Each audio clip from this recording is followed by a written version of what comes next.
I'd like to show you why knowing your why is the start of your journey. Without a strong why, it can be so difficult to reach your maximum potential. My name is Dr. Jason Ballara, and every week I meet with real estate investors and mindset specialists that are taking action in order to build a life according to their own terms. We will break down what drives successful people and allows them to achieve at such a high level. If you are a professional wanting to break through, or simply someone that wants to hear an inspiring story, the Know Your Why podcast is made for you. Hi, everyone. I'm Jason Ballara, and this is the Know Your Why podcast. Today, I'm here with Billy Keels. Billy's with First Generation Capital Partners. Billy, thank you for coming on the show today. Hey, Jason, it's a pleasure to be here, man. I'm looking forward to the conversation today. I've enjoyed the pre-conversation. I would love it if we can just start with, sort of you giving us your background, how you got started, and then what took you into real estate. Yeah, sure. And one of the other things is, as a fellow podcaster, if you're okay with this, Jason, I would actually just like to ask your audience really quickly, if you are here and you're consistently here, one of the things that would be really, really awesome is if you could take just a couple of seconds and leave an honest written review as well as a rating for Jason. I know you do a lot of this and you're continuing to be here, and this is a great way for Jason to also go out and get the best guests for you so that you can continue to go out and take action. So with that, just as a backdrop, originally, I'm a guy from Columbus, Ohio. You and I both know, Jason, we've got about a 9-hour time difference between the two of us right now, which is pretty amazing and pretty cool. But I come from a very middle-class family. Both of my parents worked 2 jobs most of the time, very, very, very blue collar. I watched my parents make very difficult decisions as it related to finances. Sometimes they had to pay bill A or bill B at the end of the month. And that, it's kind of a difficult thing to see as you're growing up. By the time I was 12, we'd lived in 3 different states. So from Ohio to Colorado to Texas, we'd probably lived in 7 or 8 different homes, and all those things that I was telling you about before, watching the struggles with my parents. And along the way, they also had some marital problems. They separated, they got back together, they separated. Eventually they separated, and we went back to Columbus, me and my brother and sister, because they were both born in Colorado. And one of the things that happened along the way was also my parents both not having a formal education. One of the things they thought was really, really important is for me and my brother and sister to have access to the best education possible. So we always lived in the areas that had access to good public schools, but we couldn't really afford to live in those places, if you know what I mean. So it was great because I saw a lot of things, and a lot of my friends, their parents were buying them brand new cars, and they always had the nicest clothes with the horses on them and all that kind of stuff. And that wasn't really what I saw. But what it did is it really helped me to be motivated to go out and to work and to work hard to get really good grades, get a lot of the work ethic from seeing my parents, and got to the point where I ended up going to university. I was the first person in my family to go to college and finish college, and got 2 degrees. And I was set up for my dream job. And when I was going to college, because one of those things, I went to college at Miami of Ohio in the southwest of Ohio. And I was a really good student, like an A student. Today I call myself a recovering perfectionist. But when I went to college, everything was set up to really get the dream job, which was working for Procter & Gamble. Well, not only did I get turned down once, I got turned down twice. I was rejected twice. And so that was a really, really big deal for me, because I thought, wow, I've done all this work. I got really good grades. I should be here, but I didn't fit into their process. Well, it just so happened that second rejection, one of the things that happened is I was really good friends. I was a co-chair on student body government one of the weekends for brothers and sisters to come in. And the co-chair was from St. Louis, Missouri. Well, he told me about this job for people that were working and traveling around the world. They were with Fortune 500 CEOs and their direct reports. And it just so happened that summer, the 1996 Olympics were happening, and they were hiring for 26 roles. Well, out of about 6,000 people, I think roughly, I was one of the 26. And so what that opportunity gave me was, in 5 years, I had the opportunity to work and travel throughout some 58 different countries. And it really expanded my thought process, my mind, and the things that I wanted to do. But at the time, I was also traveling 25 to 28 days a month. I missed a lot of friends' weddings, their children being born, and a lot of events. And I realized that after 5 years in 58 countries, I just wanted to take a break because I was tired of traveling at 26 and haven't seen so much. I decided not to go get a normal job, quote unquote normal job, and I took a 1-year sabbatical. I was accepted at university in Paris at a university called the Sorbonne. I went there to learn French language and culture. I wanted to learn how to salsa dance, and I wanted to learn about wine. And those things were the language and culture I really started learning. I drank some wine, so that also helped my salsa dancing, I think. And things happened in a way that, Jason, I didn't want to actually go back to the US. And so I'd worked and was very privileged to work with a lot of these Fortune 500 CEOs, their direct reports. And so I actually stayed in Europe. I left Paris and I moved down to a town called Montpellier in the south, got into the IT sector, where I got back in and I continued to do what I was doing before. I was leading teams and managing people. This time I was selling over the phone in French language and culture, or French language. It was a really big challenge because I was doing that over the phone. My French was about a year in, and I continued to do that. I ended up meeting a very cool, cute woman from Spain. They sent me to Italy to start up a sales team with the company that I was working for in the hardware space. I ended up leaving Italy, went back to France. The woman that I met right before, she and I stayed in touch. She did not want to move back to France because she left to move to Barcelona, Spain. And so one thing led to the next. And I left the hardware industry. I got into the software industry and I left France. I moved to Spain. I live in Barcelona, Spain. I moved here in July of 2005. We got married in September of 2008. Our first son was born in October of 2009 and our second son in May of 2011. And up until recently, I was working in the corporate world. I was an executive at a very large company, enterprise software company, market leading company. And I continued to be an A student. I moved up because I got the promotions. I was a top achiever. I was at President's Club and was doing all the things that I was supposed to be doing. And I'm sure we'll talk a little bit more about it, but it wasn't for any financial reasons. I actually really liked my role in the organization, but some real life started happening. And that was one of the things that led to me realizing that it was time to leave the corporate world and more importantly, not have to go back. And so just kind of that as a backdrop, I guess one of the things I always tell people is that you have to really be careful when you want to take those 1-year sabbaticals, because mine turned into 21 years, a marriage, 2 children. I learned 4 additional languages and I've lived in 3 additional countries. So, so yeah, all of because I wanted to take a 1-year sabbatical, and it's been awesome. Sounds like a pretty great 1-year sabbatical. I think a lot of amazing things came out of that. So that's pretty cool. Yeah. I'm sure you do too when you talk to people on your podcast, but I find that really one of the coolest things is just kind of how, people that end up in real estate, what is their background, sort of what gets them there? How did each of those things, kind of contribute? So I feel like there's obvious connections between sales and real estate and capital raising and things like that. I feel like how would you tie in kind of your work experience into getting into real estate? And also, I guess, sort of talk about that, how you sort of turn that switch getting into real estate as well. But what was I think often the skills that you develop as you move along, and obviously, languages, all of that is going to be huge in talking to people, right? That's probably the main key. Yeah, absolutely. And I know you asked me to, maybe I'll tell just really quickly even how I got into real estate, and then I can build on that and tell you a little bit more about the skill set. But I actually got into real estate because, as I mentioned before, I don't come from a family very blue collar family. And so I didn't know growing up, Jason, I didn't know the difference between saving and investing.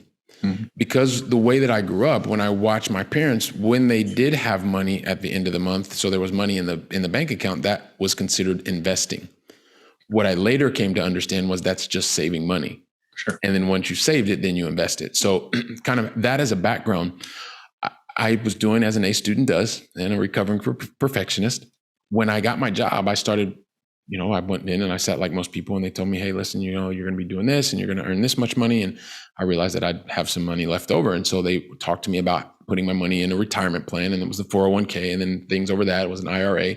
And of course, I'm an A student. So what did I do? Well, I listened to what they told me and I did exactly what they did. And so I started putting my money away, and I realized that there was a difference between saving and investing. And so as you start to realize that, and you do the things that you're told to do, just like in grade school, you study hard and you get the good grades, and then that's reinforced, right? Same thing was happening. But about 5 years after I started working, the 2000.com bubble happened. And so what happened was I realized that the value of my portfolio decreased. And so I'm freaking out, right? I'm like, oh my gosh, hang on, doesn't make any sense. But what I was told was, hey, listen, don't worry. You're just going to do some DCA. And with the DCA over time, it's going to come back. I was like, well, what's DCA? I don't even understand that. Dollar cost averaging. And it's kind of like putting the same amount of money in every single time. And eventually it's going to come back. When it's high, it's high. When it's low, it's low. And on average, you'll make up over time. I thought, okay, that sounds fine, made sense. And my financial advisor was right. And actually over time, things were even better than they happened in 2000. Things were moving well beyond that. And then 2008 happened. And when 2008 happened, the great financial crisis, I actually lost 33% of the value of my portfolio. And it just hurt. And I was like, wow, this is no good. And I thought about what my parents always told me, which was, hey, listen, Billy, if something happens once, shame on the person. If the same thing happens twice, shame on you. And so that's when I realized that I needed to do something to start to gain more control over my financial life. And I'd been back to the States, and my girlfriend and I at the time, now my wife, we were there, and I saw this little purple book, Rich Dad, Poor Dad, which I'm sure lots of people talk about. When I read that book, I started it, but I didn't finish it. And it took me about another two years to actually get back stateside. I picked it up, I read it on the plane, and then I went down that rabbit hole. I went down Rich Dad. I read all the Rich Dad series books. I started listening to podcasts. I started watching videos, and I was a theoretical ninja. I knew everything about real estate, all of it. I was ready to buy. I could tell you every single thing to get to the NOI with the cash after debt service, all that kind of stuff. And so I continued to feel really good about all the theoretical knowledge I had, but it took a couple of years later, and it's one of the things that has left me. For a really long time, I was kind of ashamed to talk about it, but now I realize that it's therapeutic for me, number one, and number two, I realized that I'm not the only one, because it took till my oldest son's third birthday. The night before his third birthday, I wasn't really feeling very well, because I knew that the next day I had to fly. I had a flight to Germany because I had a business meeting. And I was at this business meeting all day. I knew I was going to be there all day, So I actually woke my wife and our 1-year-old son up at about 5:45 in the morning. You can imagine they're in the bed sleeping, and hair's all over the place, and like morning kind of the bed's all wrinkled and stuff. And so I get up, I wake them up, I go get our 3-year-old up. And my whole thing was I wanted to be able to sing happy birthday to him, give him a hug and a kiss. And when I did that, I left, and the entire way to the airport, I just wasn't feeling well. Like I just was like, hang on a second. I want to be a really great employee. I want to be a great dad. I want to be present for these types of moments. And so after that meeting, that was the moment in time when I went from like that theoretical ninja to now I've got to take action, because I'm not going to do this again. I don't feel like I want to miss another birthday for my son, for my wife, for my daughter, for my son, my wife, or anyone that I really love. And so when I got back from that trip, I remember writing down, that this was the time, that it was now. I wrote down my goals, how many doors I wanted, how much income I wanted, and things like that. And so it took me about 8 months after that to actually purchase my first property. Actually, my wife and I were in Cairo, Egypt.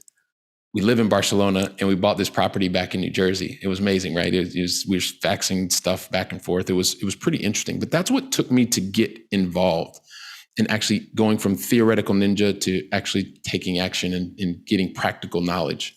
I wasn't perfect. I made a lot of mistakes, and I continue to make mistakes, but not the same ones over and over.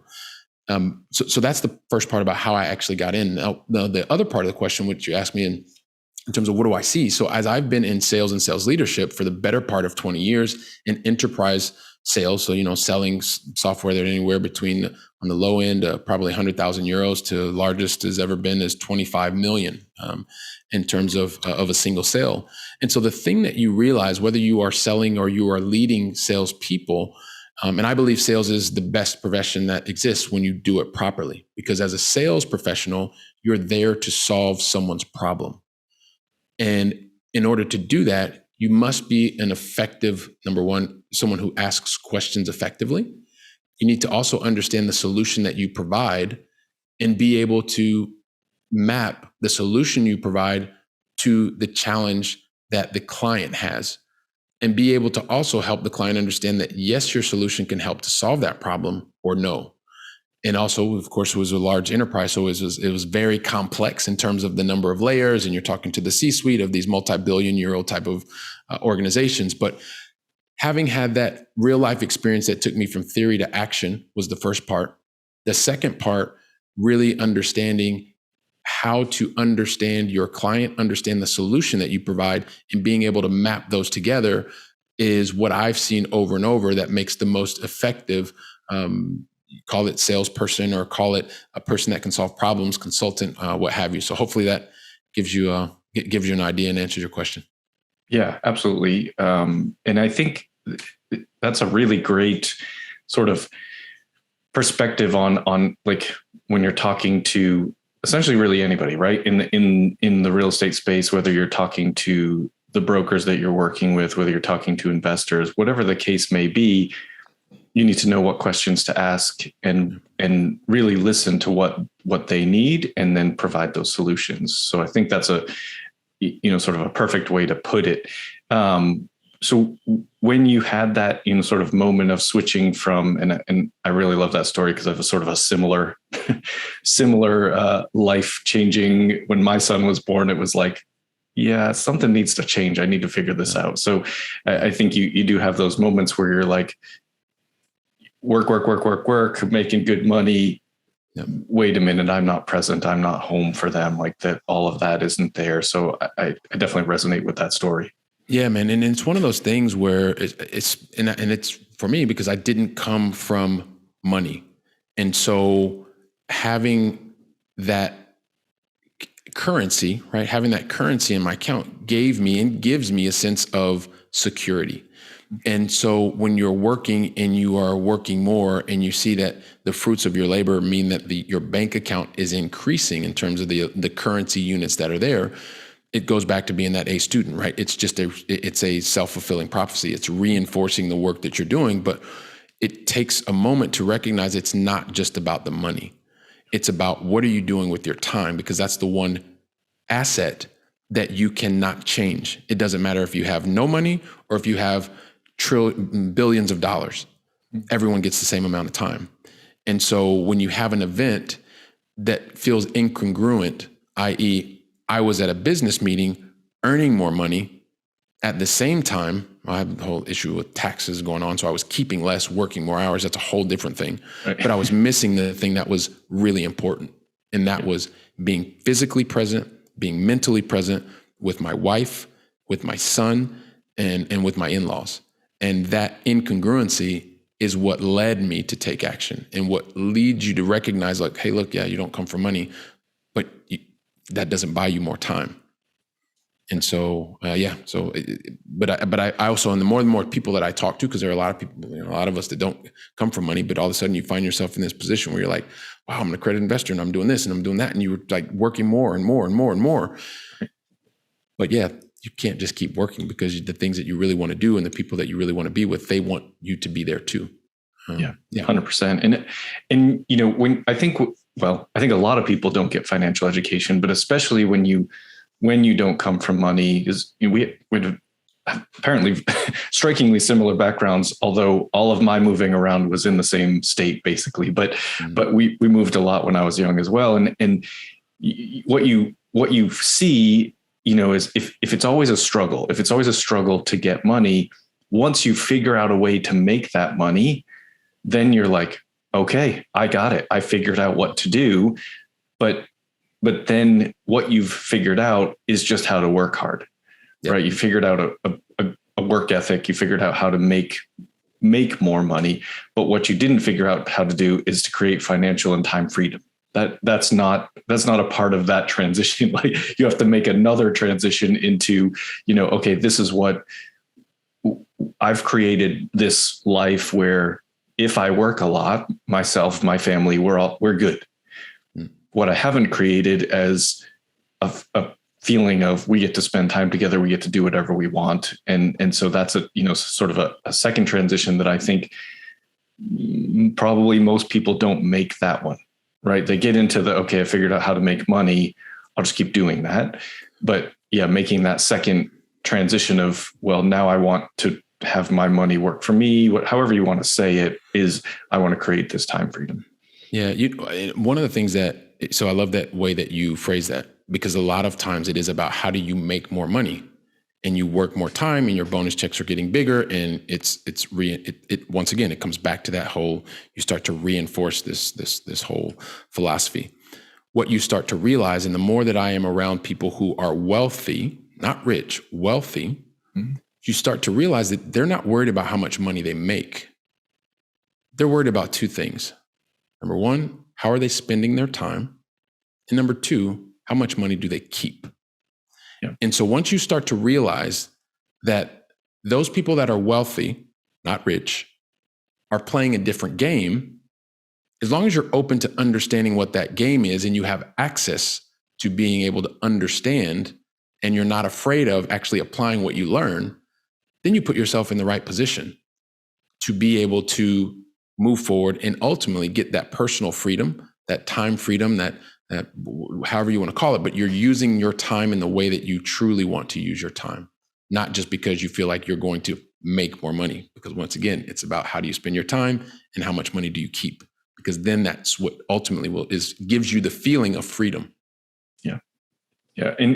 And I think, when you're working for someone else, whether you're an hourly employee or even a salaried or a commission based, whatever it is, you're still really just trading your time. They're paying you for time. That's it. And if you're commission based or something like that, then maybe you have a little bit more of control of what happens in that time. But in reality, they're still just paying you for time. And that's the thing I think that most people don't maybe realize is you have to figure out a way to not be just paid for your time and have your money actually based on production, whether it's time related or not. And if that's investing, I think sales is a really good profession in the sense that it is generally commission based. And so you can have some control over that time. But if you're doing that for someone else, you probably still, to some regards, you're under their control. Yeah. So, and it's a great point. So I would, now that I have a little bit more time, I was out and I'm looking up more different data points. And so I went to this, there's a website for salespeople, right? For sales execs, it's called RepView. And what was really interesting is I started looking in the space that I was working in, the software sales space, in the enterprise software sales. And it started saying, what are the top producers based on employees' data, right? Because the employees feed this database, salespeople from companies, and there are companies like the ones I used to work at, which are completed with Salesforce and Workday and all these others, right? Oracle, SAP. And basically the top producing salespeople, according to RepView, the highest were earning $1.2 million, right? And the top 15, I think the lowest of the top 15 was earning $800,000. Right? They were making that much money. And so in the environment that I was working in, I understood what it took to make, even at a top achiever, what it took to make that type of a salary, or maybe not even that type of salary, maybe only half. Mm-hmm. So to get to those types of salaries, the amount of hours that you have to put in managing client relationships, managing internal relationships, managing administrative processes, all of that, when you start looking at that type of because it's really based on output, not hours. Yeah. But in order to get the output in a sales profession, you have to put in hours. Like you can't do 40 hours a week to be a top producer. And most people that are in sales are trying to solve big problems. And so you're going to put in more and more hours. Well, the more hours that you work and the more money that you make, typically it puts you into the highest tax brackets. And so when you start recognizing that, if you live in California, you make $600,000, $700,000. Well, you don't actually keep that. You only keep half of that. Yeah. And so you start realizing I'm doing a lot more hours than most people. Yes, I'm making more money, but if I look at the amount of currency that I'm earning per hour, it's probably not really that much, especially when you consider what are the tax implications, which is another thing. The more people that you start to hang around that are wealthy, they look at the world through a very different lens. Once again, it's not how much money you make, it's how much you keep. And they spend their time learning and associating with other people that are usually kind of, strangely enough, thinking about the same things and actually going out and doing the same things. Yeah. Yeah. And I mean, the tax, we could have like an entire, probably many podcasts on the tax implications and all of this, and just how it is, like you said, like once you become, it's great. It's great to make a lot of money. Like, we can't sit here and say like, that's a bad thing to have happen. But if you're doing it as a wage earner, as an employee, it's income. And so it's going to be taxed as income tax. And yeah, in California, you're giving up about half of what you earned in taxes. Right. Yeah, it's actually really interesting. So, and more importantly, it's not just income, it's typically active income, right. Earned income, which is taxed at a very different way than passive income. Because those are definitions by the IRS. That doesn't just mean that you're not working for money. The IRS actually taxes you in a different way, whether it's earned or it is passive, or active or passive, or technically, I guess it's passive or non-passive. But that being stated, it is one of those things, and I maybe going off a little bit on a tangent, but when I started in real estate, what it helped me to do is gain more control. And I liked that because the model was simple. It was have people in the property. Those people are in the property, they pay rent. That is revenue, right? Because I'm from a sales background. That's the revenue that's coming in the door. Well, then you have these operating expenses. You have to pay your insurance. You have to pay maintenance and repairs. You have to pay taxes, all these types of things, property taxes. And that eventually gives you your NOI. Well, from there, then you have to pay a mortgage if you have a debt or mortgage on the property, and then everything else. And I think I mentioned this earlier, you keep as the profit or net profit or cash after debt service. And that was working because it gave me control.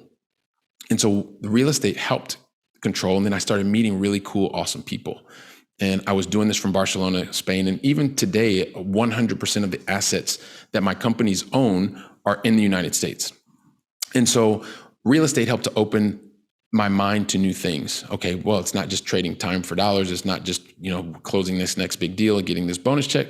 You can actually create value. And through the value that you're creating, it actually will pay you currency. Awesome. So then I started meeting more people, and I realized, okay, well, hang on, real estate, this is one thing. Later on, Jason, I found out that I was something called an accredited investor. I didn't even know that because the people that I was around, well, I didn't talk about it. I didn't feel comfortable talking about it. I didn't know that the fact that if you're making $200,000 a year for the previous 2 years in the current year, and you're filing separately or individually, that you are someone who's an accredited investor, or 300,000 the previous 2 years, or in your current year, 300,000 as a family, you're an accredited investor. Or if you had $1 million of net worth, not including your primary residence, that you were an accredited investor, or that you could take certain tests, you were an accredited investor. And that meant that you had access to deals, opportunities that the general public will probably never, ever see. And so when you understand that, you say, okay, well, hang on a second. I have access to these types of opportunities. I'm meeting people that are providing me knowledge. I'm learning, I'm taking action. So then I started passively investing with other people, because it was like, hang on a second. I can give somebody else $200,000, $300,000. They do the work. I can keep doing my day job because that's what I like doing anyway. And then I will start to have the same benefits of control because I know the person and I know what they're doing. I started then investing in ATM machines, because that also helped me now cover a new kind of challenge that I was having. And then to the thing that we were talking about earlier, what I started realizing was I was someone who was a high wage earner. I was someone who was very good at my job, and I spent a lot of time there. My wife also was doing other things, and she's not a US citizen, so it's a different thing. But a lot of times I speak to people that both family members are working. And so you're there and you're busy, and the real estate is working really, really well, or the other passive investments. But I started getting these things called passive losses. And I was like, hang on a second, what is this? Like, this can be like hundreds of thousands of dollars. Let's get into this. Yeah. And you can't. And I was like, well, wait a minute. What do you mean you can't? And I said, well, yeah, you know, this is passive income. The IRS looks at this way, and it's going to stay there until you actually dispose of the asset. I got my CPA in it because I didn't understand it. Right. And so I needed somebody that could explain it to me. And so when I realized that, okay, those are passive losses, they're going to stay there, and I'll be able to use those in 5-7 years, something like that, eventually going to serve me. But I started realizing I'm getting this really tax efficient stuff on the real estate side, but I was still writing 40+% checks to the Uncle Sam because of my wages, my earned income. So I was like, hang on a second, I thought I was supposed to not be able to do this. So anyway, when I learned the difference between passive income and active income, or passive and non-passive income, I then started looking for another solution. And so as I started to look for the solution, I was able to find a solution, but the solution was actually in the energy sector. And so was able to, in effect, be able to invest in energy projects, a very specific project around carbon capture. Being able to invest in this type of a project, not only did it create consistent returns for me, but it also helped me with the other problem that I was having, which was paying 40+% in my earned income. And so the reason I say that is because it started with real estate, but because you're looking to solve problems, and I had multiple problems, and those were, they're not life-ending problems, but they were problems for me. And so I was looking for solutions, was able to get the solution over control, be able to create passive income. So I personally wasn't trading time for dollars. And I was also able to lower my W-2 taxable obligation to Uncle Sam. And so by using all of these different vehicles, what it allowed me to do, and now what it allows our investors to do, is get to the destination that they want to get to, i.e. being able to have their personal freedom and do it in the way that makes the most sense to them, and get there as quickly using the right vehicle that they're comfortable with. And so I say that only because there's so many different opportunities that exist, so many different vehicles, as long as you're clear on where it is that you want to go and how quickly you want to get there. And you also have access to individuals that can help to educate you, provide you with access to opportunities. Then this is, it's a wonderful space to be in. Yeah. And I think I'm not sure that this was where I saw this going, but this is actually a really good topic, I think, to kind of stay on for a minute, in the sense that as people are investing in anything, right? Real estate, and you talked about ATMs, you talked about the energy sector. Like, these are things that maybe people wouldn't necessarily like put into the real estate, call that real estate investing. But the point is, a lot of those are still the syndication model. So it's kind of the same as what a lot of people are talking about when we're talking about multifamily and all of that. But I always tell people, and I think it's a really important point, is you have to figure out what are your goals? What are your problems that you're trying to solve, to find the right investment vehicle for you. And what that requires is some understanding of how money works, and how, we've talked about the tax side of things and stuff. And it's like, you brought up the ATM fund. I'm also invested in an ATM fund. Okay. And what's nice about it is it's a lot of cash flow. Yep. You also get some depreciation, so it can help you on your taxes if you qualify to use those. But what it doesn't do, it doesn't create any equity for you. So right. It really, and I actually, maybe you can talk about the energy sector investments, because I know nothing about those. But the point being, there's each vehicle has its own, sort of pros and cons, and where it's going to be. I've seen people are now doing Bitcoin mining funds. And so it's like, all of that stuff is viable investment options. But even as a passive investor, you need to understand how it's going to work for you. And unfortunately, you will hear a lot of people in the real estate space talk about how you're going to have these great tax advantage things. Please give me your money to invest. But the problem that you just talked about is 100% true. If you're not, for example, in a real estate professional, correct, you can't use those sort of on a yearly basis. You can only use them when the asset gets disposed of. So finding a way to change that, whether that's, and again, I would love you to talk about the energy sector stuff for a minute, but whether that's figuring out a way to establish real estate professional status, or finding something, there are ways to make it all work, but you got to understand it. Yeah. So, and you hit on so many things that I like music to my ears, right? A couple of things. One, yes, if you are someone who is a busy professional, like I mentioned, I was a very busy professional, a W-2 employee. My wife didn't meet the criteria to become a real estate professional, as you talked about it before. And if you don't know that, you go into assuming that you're going to be investing in things that are going to, and my assumption at the time was, it's going to bring down my taxes. I'm going to pay less in taxes. It is extremely tax efficient, right? And by the way, neither one of the two of us are giving anybody tax advice. These are things that you should be talking to your tax professionals about. We're not CPAs. But we're not CPAs, and we're not giving any advice. Like, take this and use it, or have conversations with people. But as I started to realize, and it was literally, Jason, hundreds of thousands of dollars of passive losses that were there. And I was like, well, what is this? Mm-hmm. And I didn't understand it. So I invested time in capital with my CPA to walk me through this whole thing, because it was new to me. Like, I didn't come from money, and I just was putting my money over here in real estate. And so as I started understanding these two different buckets, I thought, okay, well, hang on a second. How can I go out and continue to do what I'm doing in the real estate, because I enjoy them, because they're all real assets. That's the beauty of it. All of these are real assets. You can touch them, you can feel them, you can see, you can understand. And so that part, I started to understand, get education, get access. You hit on something also that was extremely important. You said managing it on a yearly basis, right? And so the thing that happens is, of course, if these losses were there, you eventually will be able to take advantage of them. But, and this probably is from my big company experience, but you're also saying the same thing. We manage our lives, or you manage your life. You have a North Star, so you know over the next 5 years where you want to go. The reality is you manage your life on a year-to-year basis, and it starts on January 1st and it goes to December 31st. That's not just random.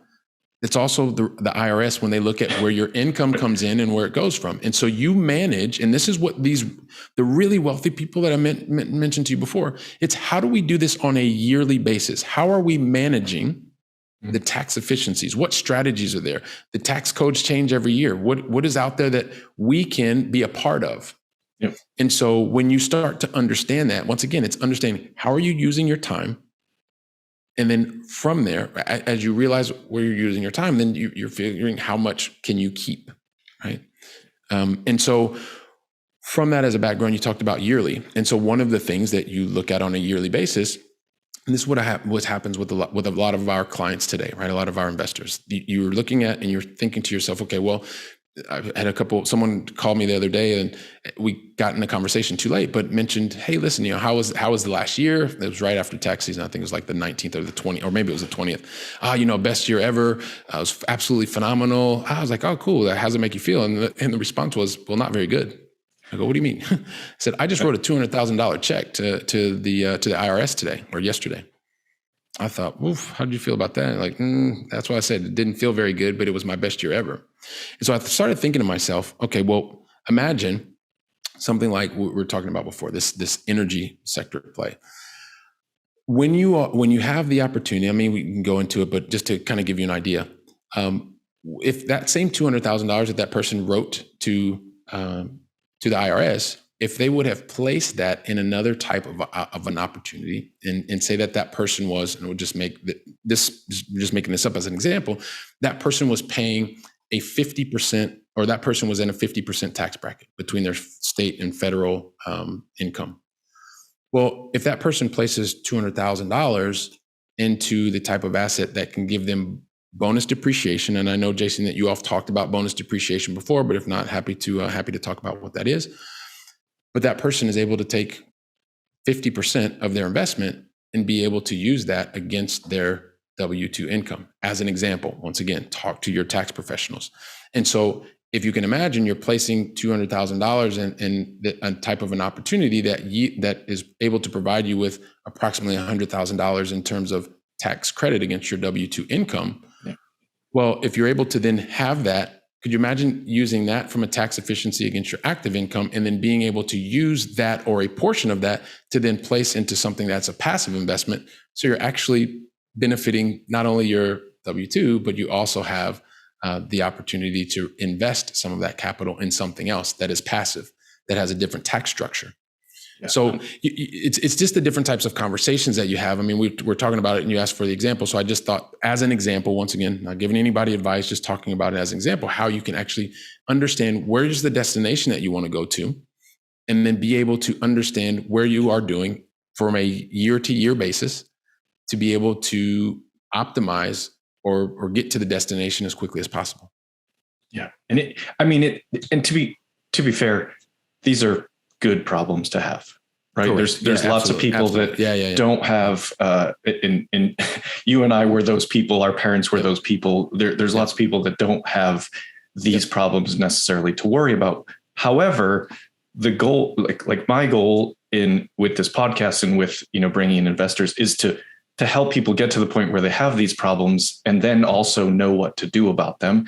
And you do sort of live your life on a yearly basis, at least from a financial standpoint, because that's how the IRS has structured it for us. You don't really have much choice. Right. Those losses, those passive losses that you may not be able to take advantage of on a yearly basis, to be fair, you keep them. Yep, and so, absolutely. when an asset sells, now you have all these passive losses suspended, they build up, you can use them then. So maybe you won't pay a big tax bill when the asset sells. That's potentially a good thing. But the point you brought up is exactly what I was thinking, is what you're losing there in the meantime is that opportunity cost. So correct. If you save yourself $100,000 every year that you would have paid in taxes, and you then invest that money, the exponential growth of that over that time, waiting to use them for something that has sold will be tremendous. I mean, you would have made yourself a ton more money in the meantime. So that's the whole point. That's the reason why people care about it. Exactly. And that's exactly it. Because once again, it's about, if you're able to free that in the year, then you can even redeploy it into other passive investments. But this is part of what we were talking about before. You have to understand, where do you want to go? And more importantly, why do you want to go there? Right. Yep. And then once you're clear on why it is that you want to go there, what steps do you want to take, and how quickly do you want to get to the destination? Which vehicles do you want to take? Do you want to take a boat? Do you want to take a plane? Do you want to get on a bicycle? Do you want to get in a car? Because they're all viable options. Right. I use an example. Like if I wanted to go visit you in California, I've got a couple options. I can leave my home here in Barcelona. I can take the metro. I can go the metro to the train station. The train station, I can get in somebody's car, get to the airport, fly from here to New York, and then New York to LA or whatever. Or I have another option. I could actually take a flight from here to Lisbon. I could get on another, and then I can get on a boat and I can go across the Atlantic Ocean, take 3 weeks to get there from Lisbon to New York City. And then from there, I can get on a bicycle and I can get all the way to LA. I mean, it just depends on how quickly do I want to get there, and which of the vehicles do I feel comfortable with, which do I understand, and which do other friends that I know can help me understand. Hey, did you ride the unicycle from here to there? Oh yeah, how was it? Oh, and they can give you the idea. And it's being able to use all of it's being able to effectively utilize these different vehicles. But it all starts with understanding what it is that you want, and more importantly, why do you want it? Because if you don't understand that, when it gets difficult, because it's going to get difficult, it's not a matter of if it gets difficult. When it gets difficult, you've got to be able to clinch on and hold on to that why to help move you forward. 100% agree. I think that's actually a perfect segue into the question asking portion of the podcast. So thank you for that transition, Billy. I'm here all week. So the first question I ask every guest, obviously it's related to the name of the show, but what is your why? What drives you? You talked a little bit about your son's birthday and how that sort of caused your mindset to shift, but what's driving you forward at this point? I know whys can be fluid. Yeah, I was just going to say, so I believe that as well. I think that they definitely can change, evolve over time, depending on where you are. Now, one of the things that happened to me towards the part of last year is my father had some very significant challenges, health challenges with his heart. And it was one of the things that made me realize while I was with him in the ICU, was thinking to myself, wow, I've been continuing to go to this job every day. I like it, but life is pretty finite. This is a really glaring example and reminder that it's finite. And so that helped me to get some things really clear on not only what I wanted to do with my life, but why I wanted to do it and how I wanted to continue to invest my time. And so for me right now, the focus is being able to have as much quality time, being present physically and mentally with my wife, with my children, with my family in the US and here, but really being present and being a part of what they're doing. That's the number one focus and priority. At the same time, behind that, we are building out the infrastructure for for our company and things like that. But why is really being able to focus quality time and energy with my family. Yeah, absolutely. I strongly agree with that. That driver. I think it's a very incredibly powerful, really, because as you mentioned before, you will have hard days. You will have things that are going to try to derail you from the journey, try to push you away from those goals. But if you can look at your why and say, okay, what wouldn't I do for them? And generally that answer is going to be nothing. So you can push through and get the hard days behind you. Yeah, definitely. And I know you're going to ask me another question, but I'll tell you one of the things. So just speaking of why, one of the things that I have been doing, and I'm really enjoying it, that I did not do probably 2 years ago or even a year ago, was my boys. We're not big video game players or any of that kind of stuff. We got one at Christmas time, and I'm actually really enjoying playing video games with my boys because I watch their faces and they are just so excited. And when they start beating me, like we have a basketball game, and so they beat me at this video basketball game, and they are so passionate about it and they just love it. And just the interactions that I'm having playing video games, which I haven't done since college, it's just one of those things. And before I thought I'm not going to waste my time with playing video games with the kids, but it's really investing my time in watching them as the little men that they are really grow into, it's grow into little men to bigger little men, but it's a lot of fun. Like and it seems like a very simple thing, but I'm really enjoying that, man. The little stuff is almost better, right? It's like, we want to talk about these like giant things. Like a perfect example, like we took our son to Disneyland the other day. He's 3. We took him for the first time. He's never really been to a place like that. And it was like, for the most part, overwhelming. But if I picked out a few moments and almost even just like the anticipation of it, just those few moments really that might seem little, but like to me, really paying attention to it and being present was amazing. Like we stopped for lunch. And we're in Disneyland. All my son wants to do is go to the playground. That's what he keeps talking. I want to go. I want to find the playground. I'm like, I don't really think there's necessarily a playground. There's a playground here, Daddy. Let's go. Okay. So we just literally walked. Everybody else was still eating lunch. We just walked around looking for the playground that doesn't exist. But I'm like, I don't care. Like this, he was excited about it. Like that joy in his face. Like it didn't matter. There's no sense in like trying to tell him there's no playground. So I totally get it. Like even, the video game thing, it's just doing those things with them. It's not about the thing. Yeah. It's about the time spent with them and like being present and interacting. So I think, super, super cool. Yeah. A second question for you, Billy, is tell us something about yourself. And I feel like you've told us a lot that's pretty amazing, but maybe something about yourself that isn't common knowledge. People, maybe they don't know about you.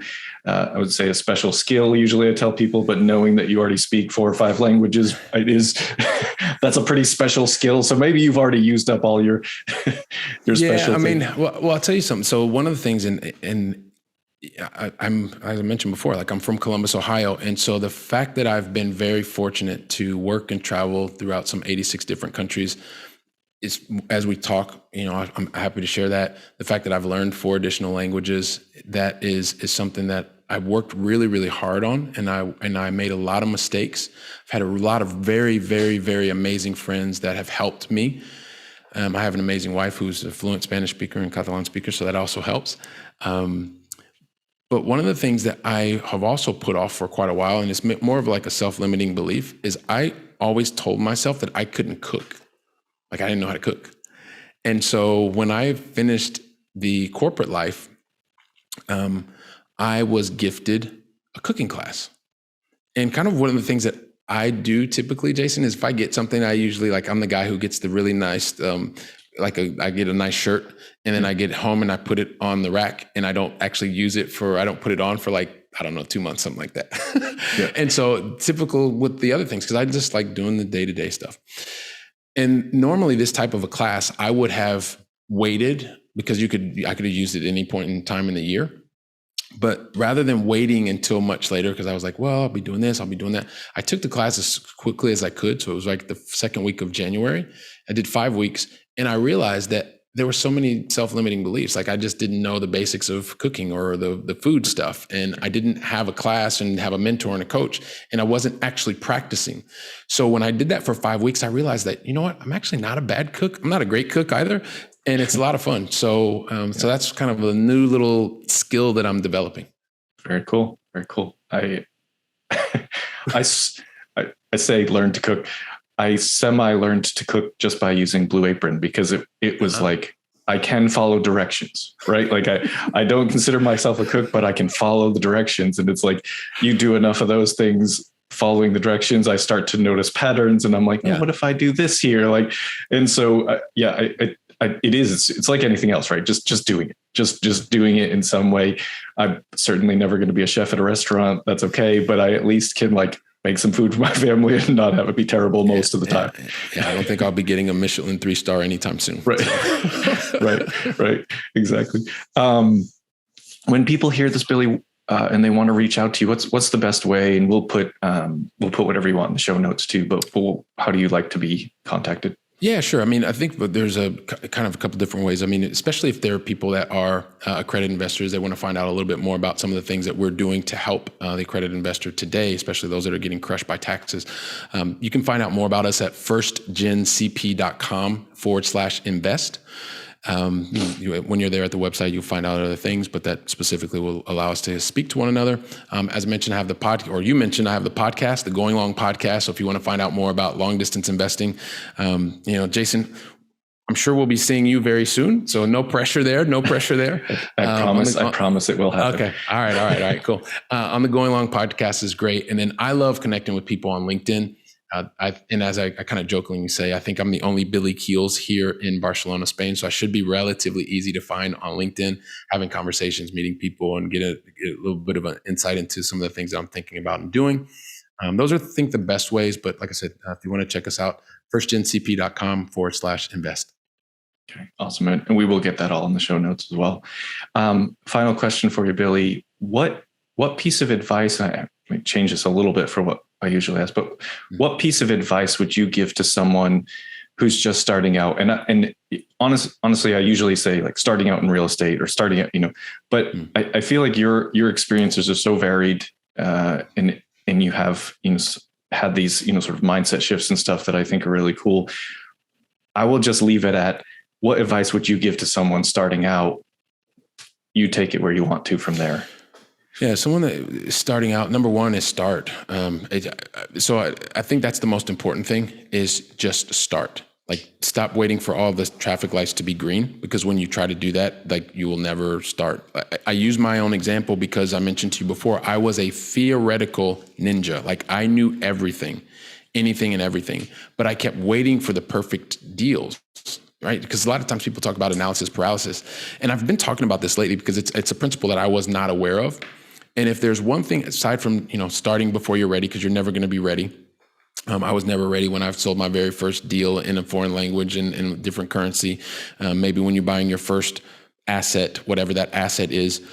But for those of you that happen to suffer from the similar type of thing that I used to suffer from, which is that perfectionist, that A student in you, and you wanted to get things right all the time, is there was General Colin Powell had a 40-70 principle. I'm not sure if you're familiar with this at all, Jason, or not, but basically the principle said, whenever you're making a relevant decision, i.e. getting started, when it was relevant, he never made a decision on anything less than 40% of the information, and never more than 70% of the information, because with less than 40%, he didn't have enough to make an informed decision. And with more than 70%, that was going to start to take them down a rabbit hole of finding perfection. So the way to get started is knowing and starting to feel comfortable with having between 40 to 70% of the information, not waiting for perfection, and having enough just to get you started. When you are an A student, or even just a student, maybe you're a C student. Usually the C students are the ones that are leading, or the D students are the ones that are leading organizations normally. Look at Gary Vaynerchuk, they just talks about all the time exactly. how terrible he did in school. Look where he is now. Yeah, exactly. So this is maybe talking to me, because this is the A students. When you are, when you're there, just recognize that even when you get it wrong, quote unquote, you're going to course correct. You're going to be okay. So, but you can't be okay. You can't course correct unless you get started. And that's the thing that's really important. And it's something that I didn't realize enough. And when I started realizing it and started making decisions based on imperfect information and course correcting along the way, surrounding myself with those that had been there before me, that's when things really started to accelerate. Definitely, like you said, not easy, doesn't happen overnight. Like I was working for almost 10 years in my corporate career and building the side hustle. There were a lot of sacrifices along the way, but you can't experience any of that unless you truly get started. Go from the theory to practice. Yeah, absolutely. And, those, I don't even like to call them mistakes, or, you said getting things wrong, and any of that stuff that happens when it doesn't go the way you expect it to go, it's just a learning opportunity. That's it. Right. It's like, oh, that didn't work in this situation. That's it. Just take it and use it. It's fine. Yep. Go to the next thing, because you're going to make another mistake. You're never going to reach a point where you stop making mistakes. That's not, it doesn't work that way. You can understand as a recovering perfectionist, it doesn't exist. There's not a point where you just stop, where you get everything right. So might as well stop thinking that's going to happen and enjoy the process and learn from those things that don't go the way you expect them to. Yeah. It's not a high school or college exam. Like there's not a perfect 100%. It's not going to happen. So don't wait for that. And if you're listening to this and you feel like you have to wait for that, you're going to be waiting for a long time, and chances of things changing in your life that you really want them to change, you're not giving yourself the opportunity to even have things change. So start to feel comfortable, maybe make a very small decision first, get that feedback, and build up to those decisions that are bigger. But if you don't do things differently, you're going to get the same results that you've always gotten. And I think Albert Einstein or somebody super smart said something about that, and it is either insanity or something like that. But yeah, you got to do things differently if you want to get different results in your life. Yeah, 100%. Billy, this was awesome. Thank you so much for coming on. I appreciate it. Love the conversation. I think people are going to get a ton of, value out of this. It'll be a really good episode. So thank you. Thank you very much, Jason. I appreciate the opportunity, man. Yeah, absolutely. All right. With that, we will go ahead and sign off. I'd like to show you why knowing your why is the start of your journey.